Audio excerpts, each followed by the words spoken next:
Welcome to the Deep Leadership Podcast. Today I'm joined by Christian Espinosa. Christian is the founder and CEO of Alpine Security.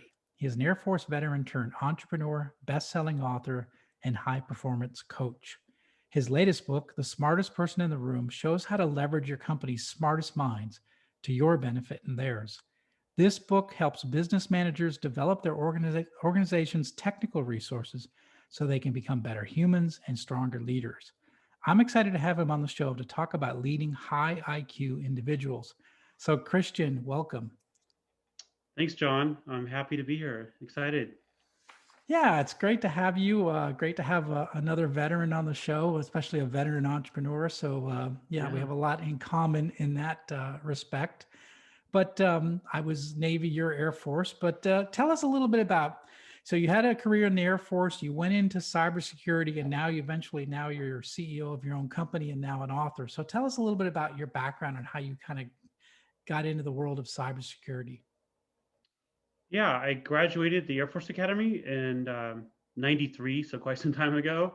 And I wanted to fly, but I did not get a pilot slot. They cut a lot of the pilot slots, so I went into communication. So my first job in the military was dealing with the communications, and a natural extension of that was information assurance or cybersecurity.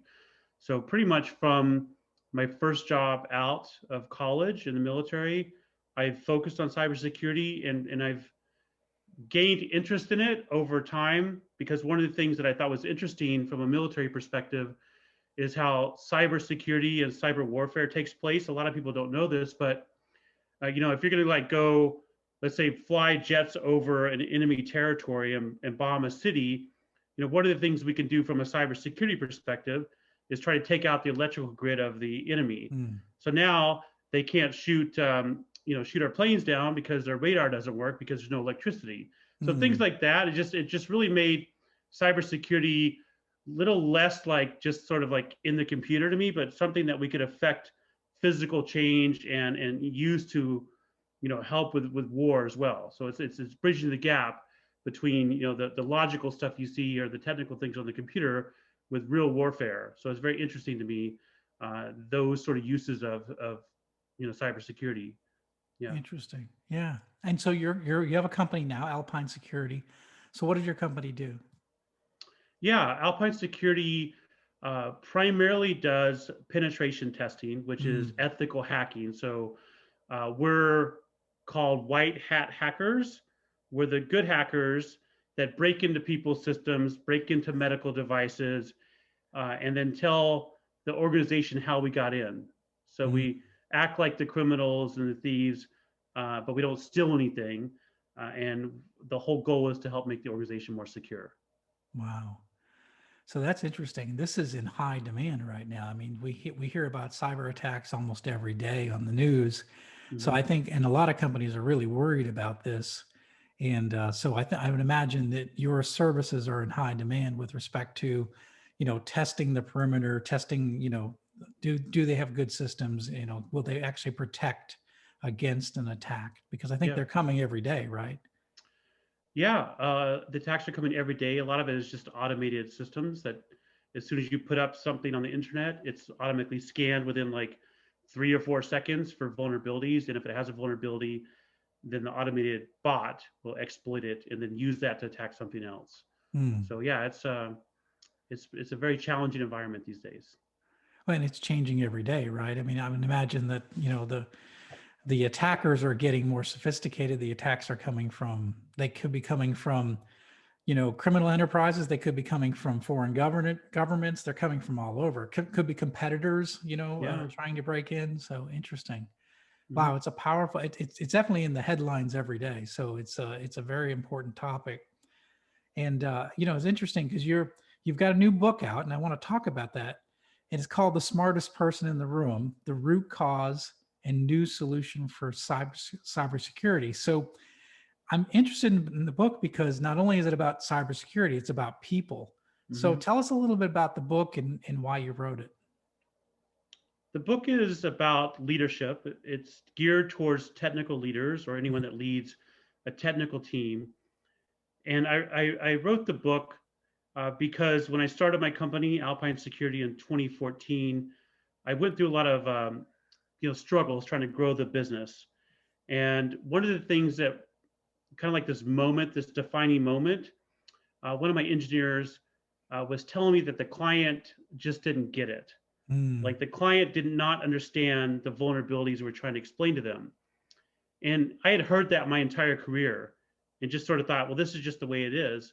But since this was my business and I funded it and I had more to lose, more skin in the game, I took a step back and like I said, it hit me differently. And I thought, you know what? If the client doesn't get it, they're not going to be able to become more secure. They're not going to understand the ramifications of what we're telling them or how to fix the issues. So after that moment, I started really working with my team to improve their people skills because technically they were awesome, great penetration testers, great engineers. But when it came to understanding like the client's perspective, communicating with the client, working as a team internally, there was some room for improvement there. And I wanted to provide a great experience for my clients and make them more secure. And I went through this like different things I tried over the 4 or 5 years. And ultimately, what ended up being in the book is the things that I tried that worked out to Mm. improve the culture of my organization. So this is really hands-on. This is not just theory. It's actually, how you did it and how you improved the situation. So what you're telling me is you've got the people that do this, this white hat hacking, right? Yeah. They're really smart people, right? These are the high IQ. They're they probably get a kick out of trying, the challenge of trying to break into a network, and so they may be high IQ, but they may be lower EQ, right? So they Yeah. probably are comfortable, um, probably working, alone in front of a computer screen, and probably they don't necessarily like the social part of their jobs, maybe.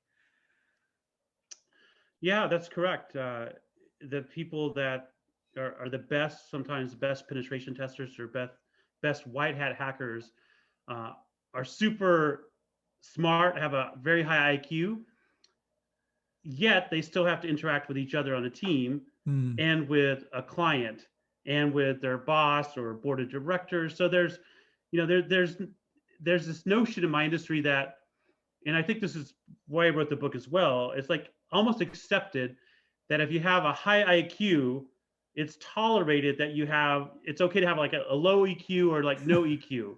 Like, right. if you're super smart with a computer, everyone just understands you're not going to be good with people. And we just tolerate it. And I'm a believer that you get what you tolerate, right? So Right. uh, it's not doing justice to the industry. It's really hurting us. And that's why I said it's the root cause of us losing the war in cybersecurity really is the people, not the technology, not the frameworks. It's the people in the industry.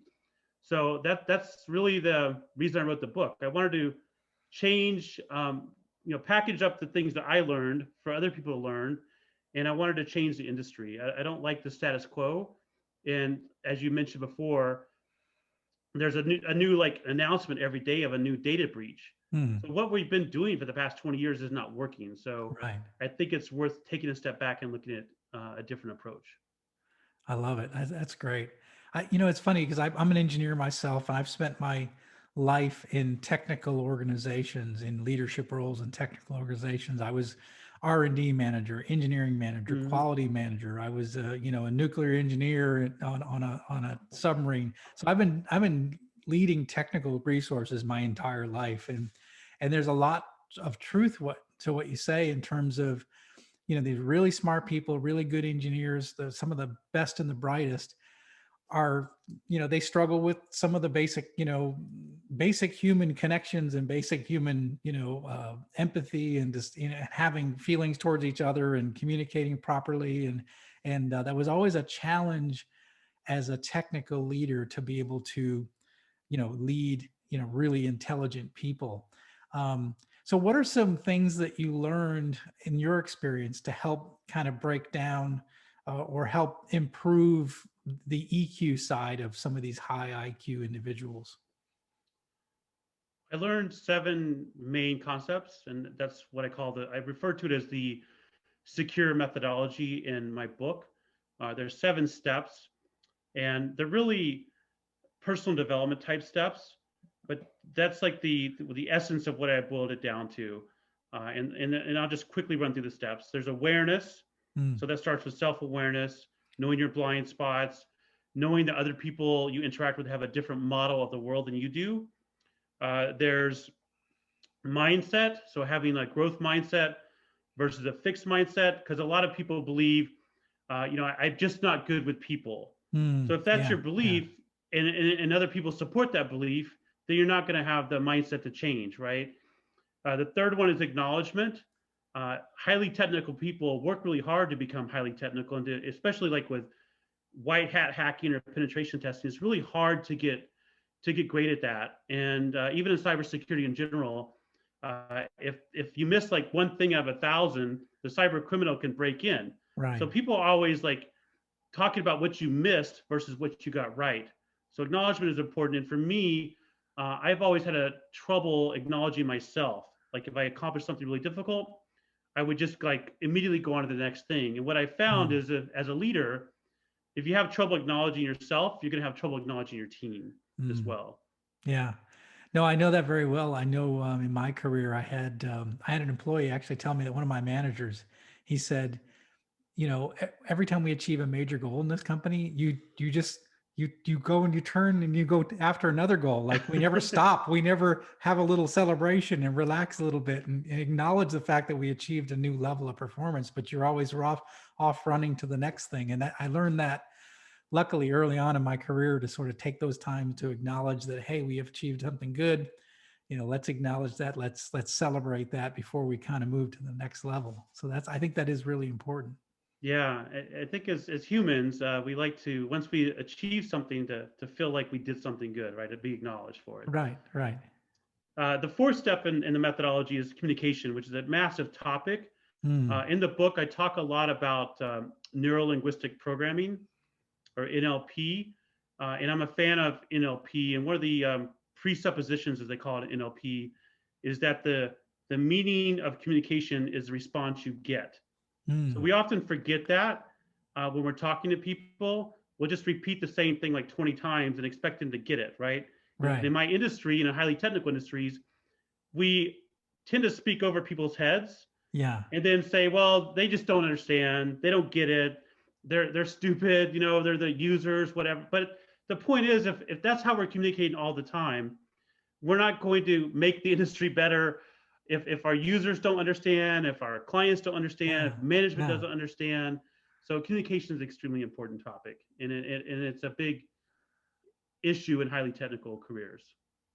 I can see that. I mean, I can see like because I'm CEO of my company, it's a manufacturing company. We're Mm-hmm. small, but I can imagine if I had penetration testing and the white hat hacker was explaining to me, well, what was wrong with my system, I would probably my eyes would glaze over, right?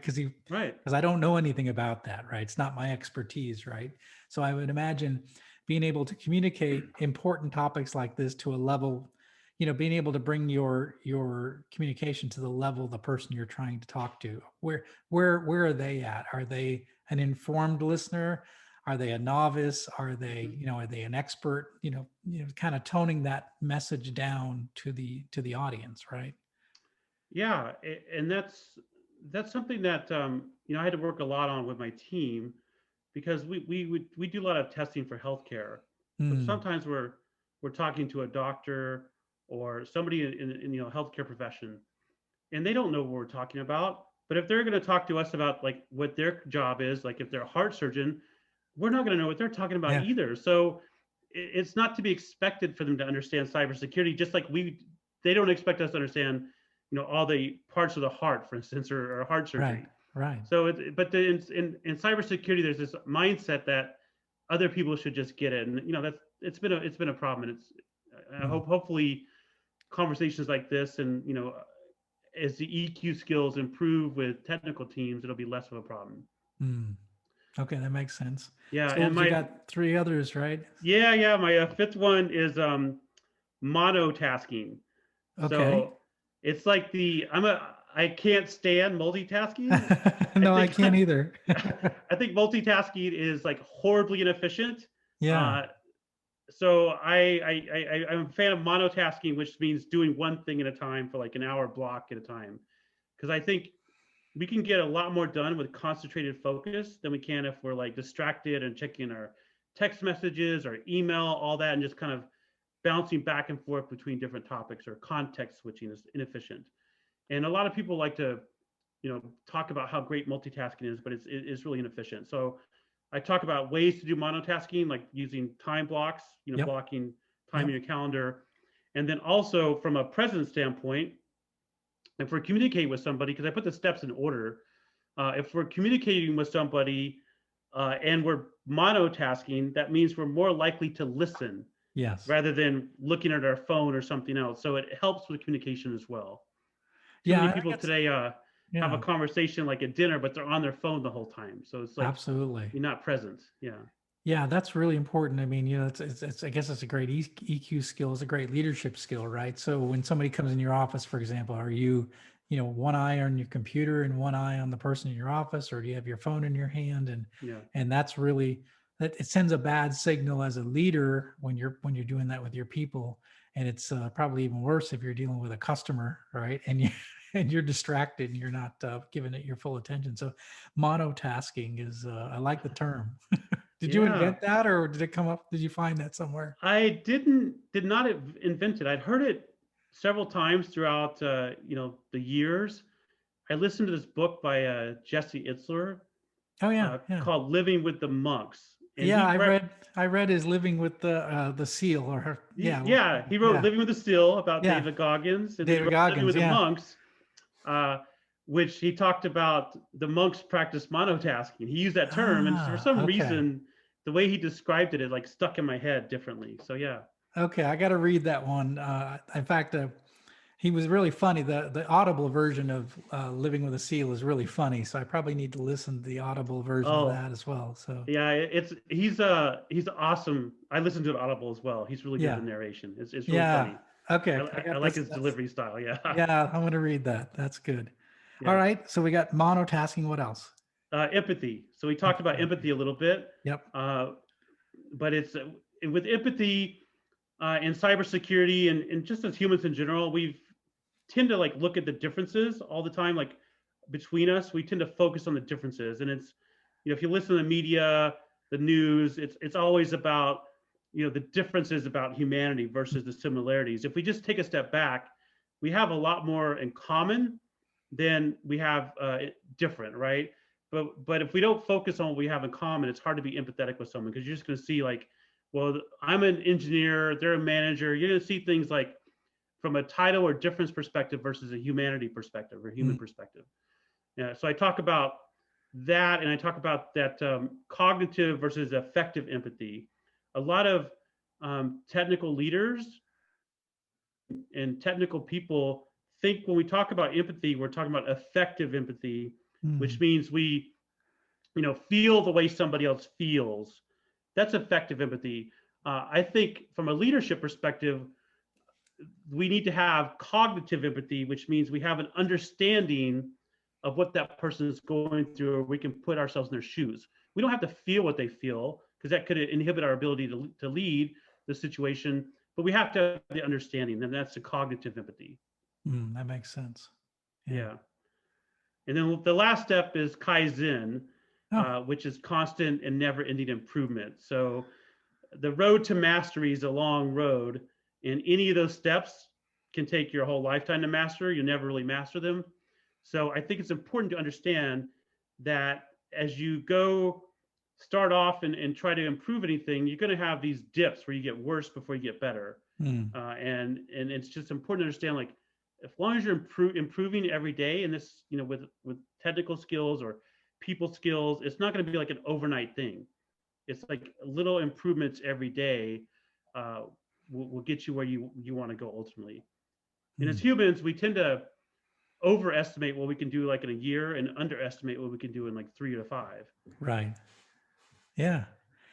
Kaizen, huh? So you use a little bit of lean manufacturing terminology in there. That's Yeah, well, good. you know about the manufacturing. Yeah, So, yeah, exactly. That's where the that's term came from. Yeah. yeah, absolutely. Yeah, no, that's outstanding. So, yeah, I think you're right. I think just with almost anything in life that these small improvements every day, get you along to get you towards your goals, right? And you can't do everything. Everything can't be done overnight. Whether it's getting in shape or losing weight Yeah. or you know um, training for I don't know, an Ironman or something, right? Because I saw that you have run an Ironman. So yeah, Yeah, I've done that like 22 Ironmans. Yeah. 22 Ironmans. Holy cow, that's really iron at that point. Yeah. But you don't do that overnight, right? You don't train overnight to be able to do that. No, I mean, when I first started, I couldn't swim like the length of a pool, Right. one way, right to the end. So it was a journey.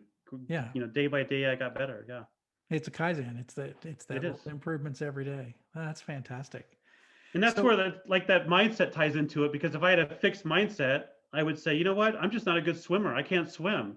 So you yeah, have to have the right mindset to want, if you want to learn something new, you have to understand you're not naturally just going to be good at it. You have to learn it, right? And that's where the Kaizen comes in as well. right, right. That makes a lot of sense.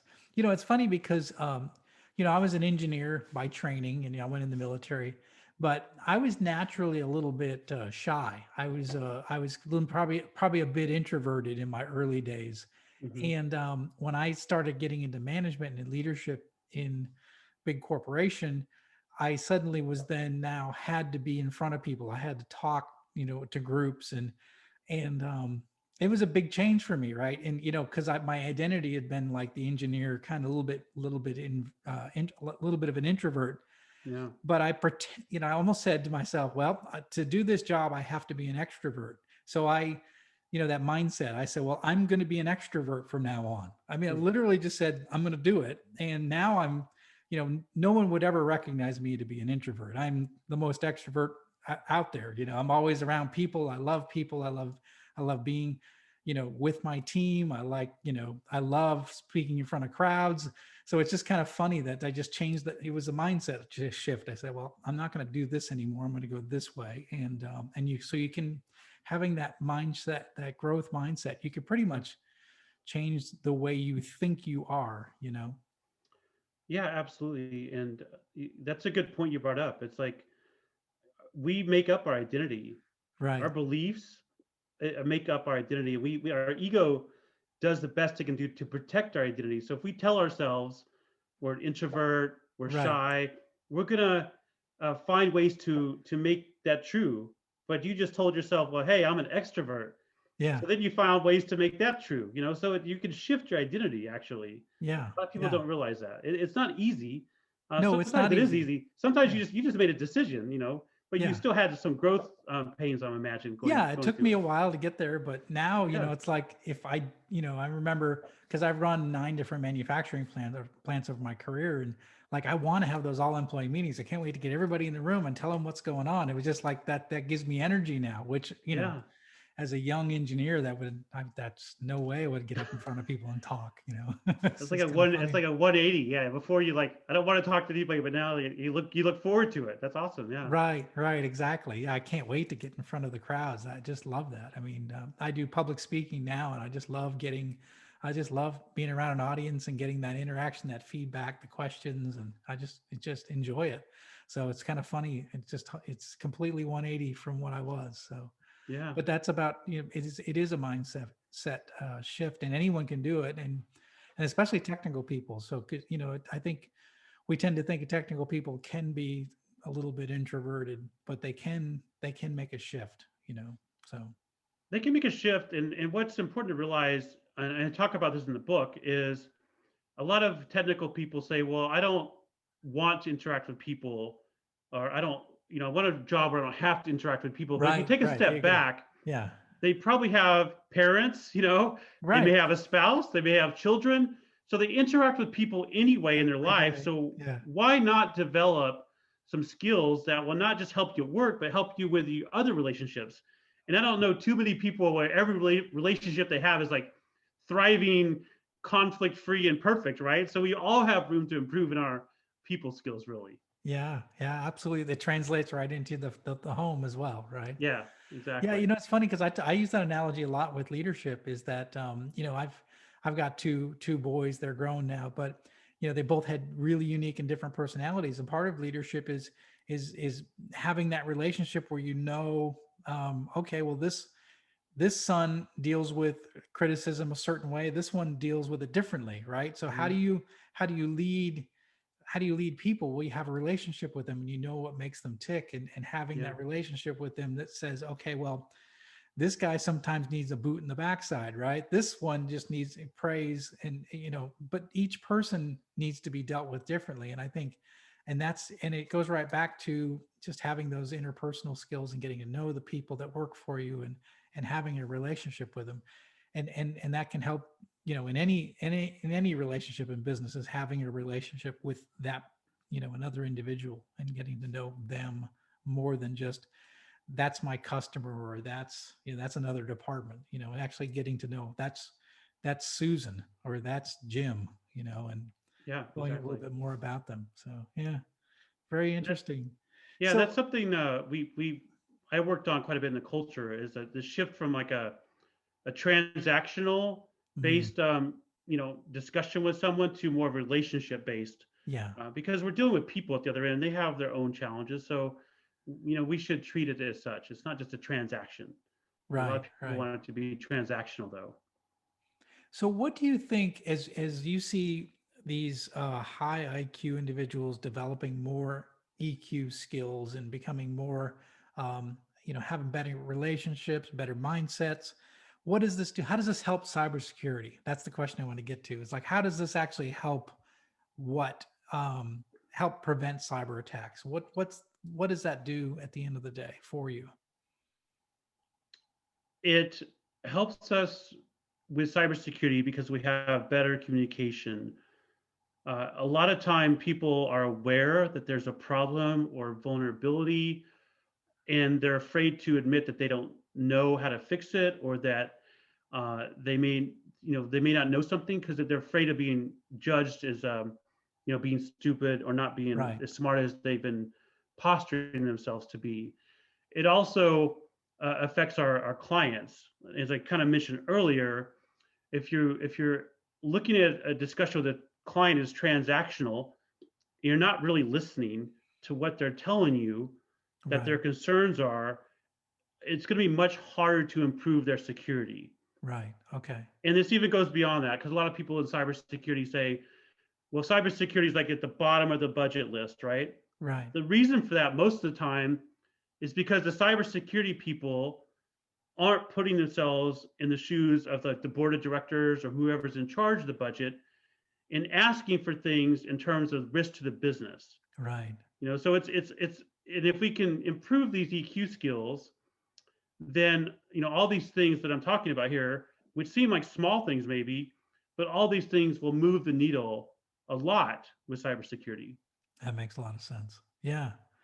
So you're able to just communicate and again, I think it's really goes down to your audience, right? So Mm-hmm. if you're trying to develop a bigger budget, for example, for cybersecurity in your organization, and it has to go to the board level, you need to be able to communicate the risk in a way that the board understands, right? It's not the computer systems. It's how much financial, impact to the organization if you have a breach, right? What does this do to the public trust of your Yeah. corporation when you have a breach? What happens, legally to your company when you have a breach? And it's got to be communicated in a way that, and it's not systems, right? And infrastructure that they don't care about that. They do care about dollars and goodwill and their name, the brand name. Mm-hmm. And so that's the way it's got to be communicated. That's interesting. Yeah. Yeah. And if you can communicate that better, you're more likely going to get the funding to be able to protect it better. Yeah. Exactly. And what happens though is most people, technical people or technical leaders, will communicate in a way and then say, well, the board just didn't get it. And Right. they get frustrated, they don't get the budget. Right. And as I said earlier, the meaning of communication is response you get. So if that's not the response you wanted, you need to alter your communication. Yeah. And this seems intuitive, but if you follow the steps in the book, uh, these things kind of all build on each other. If you don't have the awareness first of how you're communicating, you're not going to be able to improve your communication. If you don't have the right mindset, you're not going to be able to improve it. So that's why these things all tie together. Okay, that makes sense. Yeah. So the name of the book is The Smartest Person in the Room, The Root Cause and New Solution for Cybersecurity. So it's recently just came out, right? January, is that right? Did I get that right? Yeah, the paperback came out in into January and the Kindle version on February 2nd. February 2nd. So where can people get the book? Amazon. Okay, on Amazon. Okay, we'll put a link in the show notes. Super. And how can people find out more about your company and you and all the things you're working on? The best place is my website, christianespinosa.com. Okay. And my company, Alpine Security, we were just recently in December acquired by Cerberus Sentinel. Okay. So you can go to my company's website. We're still a wholly owned subsidiary. That's alpinesecurity.com as well. Okay. Well, good. We'll put the links in the show notes where people can reach out to you and if they have questions. But this is an interesting book, The Smartest Person in the Room. I think if you are leading technical resources like I've done most of my life, this is a good resource to be able to try to uncover and unpack, different ways to be able to lead and understand and help technical teams, develop more of an EQ mindset and be able to communicate better and work together as teams. Yeah, definitely. Well, very good. And there's also activities in the book as well. So, yeah. Okay, so there's activities as well. Sorry, I lost you a little bit on the signal. We had you froze there for a little bit, but that's good. Okay. So, Okay. all right. So you said there's activities in the book as well. Yeah, I try to make the book not just theory, but That sounds good.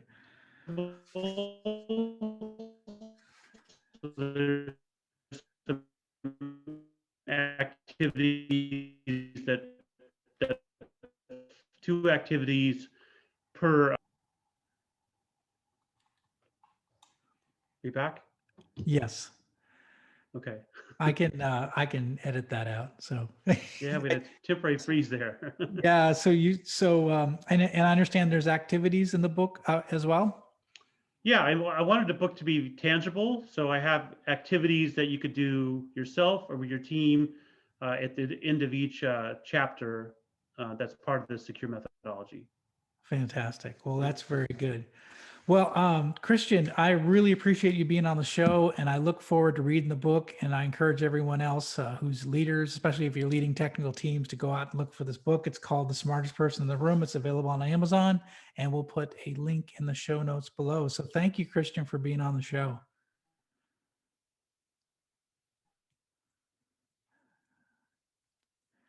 Well, that's it for today. Thank you for listening to Deep Leadership. If you like this podcast, please subscribe and share so we can continue to build a world with better bosses.